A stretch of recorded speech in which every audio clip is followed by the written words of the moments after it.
Hello everyone, today we're gonna see how to share live location on Snapchat.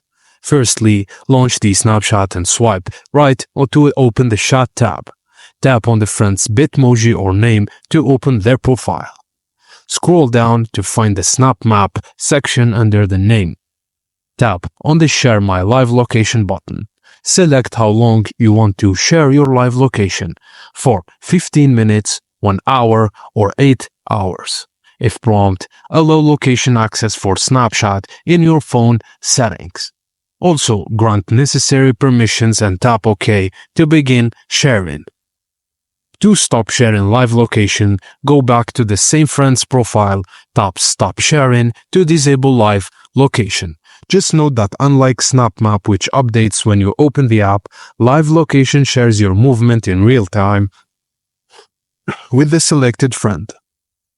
Thank you for watching, and please don't forget to like and subscribe for more.